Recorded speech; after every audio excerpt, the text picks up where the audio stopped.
Sebenarnya kalau kita lihat dari banyak ayat di dalam Quran itu kan, Quran itu diturunkan untuk manusia, jadi bukan hanya untuk kaum beriman, jadi untuk manusia istilahnya. Silahkan baca, silahkan belajar.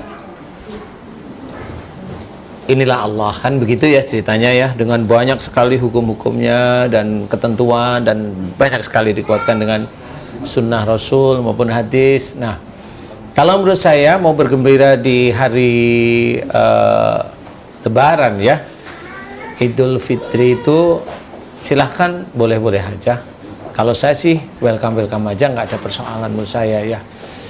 Ikut, jadi istilahnya yang Lebaran kita, istilahnya yang agama lain jualan ini jualan sama aja, dia juga bergembira karena biasanya banyak pesen-pesen parcel khususnya.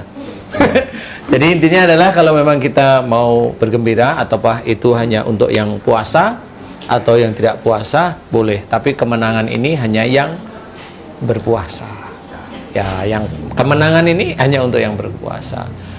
Jadi kalau memang bergembira silahkan, nggak ada masalah.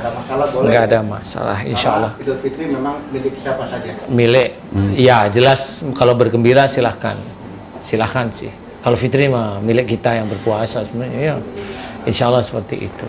Pemirsa, tenang Ustadz, di mana saja Anda berada, Idul Fitri tidak hanya sebatas hari kemenangan, tapi ini merupakan tugas kita semua, bahwasanya Islam bukan ancaman, Islam bukan gangguan, tapi tugas kita untuk bisa terus mengedepankan bahwa Islam itu agama yang penuh rasa cinta dan kasih sayang. Iya, betul. Ustadz Indra dulu, gimana menanggapi untuk kegembiraan di hari raya Idul Fitri? Tentunya sesuai dengan ucapan langganan kita nih kalau lagi Lebaran kan, minal aidin wal faizin gitu ya.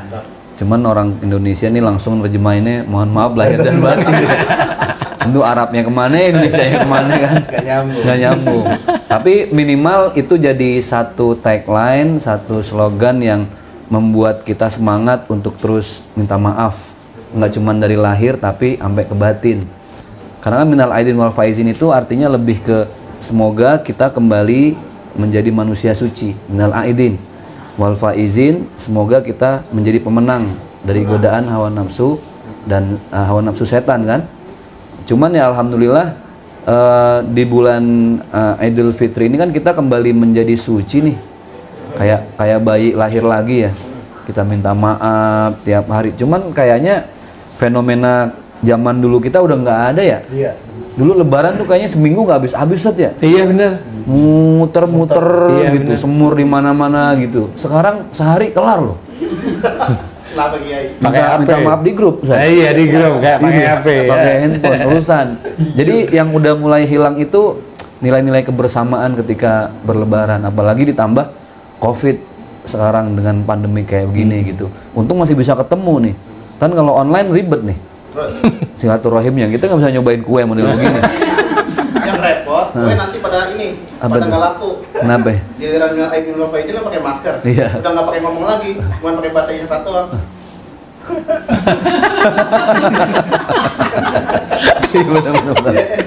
Tapi apapun ceritanya ya itulah namanya kita hidup bermasyarakat. Pasti ada kesalahan, ada salah persepsi dan memang harus saling memaafkan. Betul. Kata Syekh Hidayat, iya, mengenai Idul Fitri, ya. Sebenarnya kemenangan besar ini bagaimana sih buat kita terhadap saudara-saudara kita yang mungkin di hari raya Idul Fitri ini masih terdapat kesenjangan sosial. Ada yang pakai baju baru, ada yang enggak. Kita mensikapinya harus bagaimana? Ya makanya itu kenapa di akhir daripada puasa kita kan kita harus mengeluarkan zakat fitrah. Supaya orang yang nggak mampu pun merasakan kebahagiaan itu. Nah, jadi kalau kita yang punya mengeluarkan zakat fitrah, zakat mal kepada mereka yang mungkin kehidupannya jauh di bawah kita, kan itu mereka jadi bahagia di Idul Fitri. Oke. Jadi itu kebersamaan, jadi semuanya senyum, tidak ada yang sedih Idul Fitri. Karena zaman Rasul kan pernah ada juga yang sedih ya. Betul. Kemudian Rasulullah bahkan menjadikan anak angkatnya pada saat itu, karena supaya bahagia kan gitu. Jadi alangkah bagusnya nih kita yang berpunya berlebih di saat Idul Fitri ini berbagi, biar senyum semuanya. Biar senyum semuanya. Iya kan, kebahagiaan tadi apa judulnya? kebahagiaan di hari raya. Jadi Hari raya. bahagia kan semuanya. Subhanallah. Gitu. Makanya supaya saya bahagia, saya kasih nomor rekening sama antum. Wih. Supaya saya bahagia. Alhamdulillah. Kalau Saya kemarin habis syuting ya kan. Cie, sekarang ngomongnya habis syuting, Cie. Kan main. Maksudnya apa ya? Ya pokoknya syuting lah. Iya. Tapi kalau ngomongin zakat fitrah, kalau kita jadi panitia, Ustaz Zaki, Ustaz Hasim, Ustaz Kanu, pilih bagian yang mana? Bagian ketua, bendahara, apa bagian yang ngasih zakat? Kalau disuruh milih nih panitia, Ketua, bendahara sama yang tukang keliling bagian zakat, pilih yang mana? aneh yang keliling aja lah. Ah, saya tahu. Kenapa emang? Ngarepin itu kan? Iya. Ambil zakat. Sama ongkos jadi pen. Beda ya? Jadi amilnya beda, ongkos deliverynya beda Beda lagi. lagi. Pinter. Makanya banyak pilihannya. Oh gitu Tapi ya. sekarang udah terjadi zakat online, gimana coba? Zakat Iya, online. zakat online. Iya. Ya kalau zakat online gimana tuh? Tanya lagi. Zakat online lihatnya online juga dong. Iya. Tulisannya online. Nawa itu satu berita zakat fitri ya gitu kan. Andi wa anjami imaya damuni. Benar-benar amil. Amil. Ini ketahuan. Amil. Bagian dorong gerobak. Dia tiap hari nyari yang mau zakat fitrah. Karena yang saya curiga itu hafal itu kayaknya sejak muda ini.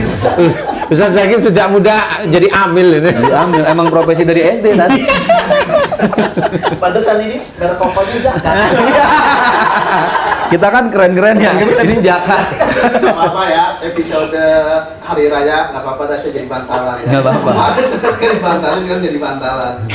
Oke, kemenangan besar hari raya Idul Fitri artinya mungkin kita harus berhijrah dari sikap pribadi yang mungkin di tahun lalu kita masih banyak kekurangan ibadah, masih kekurangan kita kasih sayang sesama.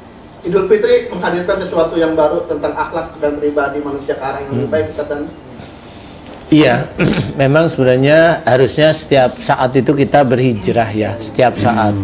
Setiap saat itu kita berhijrah karena memang pengetahuan kita tentang agama itu menandakan hijrahnya kita sebenarnya.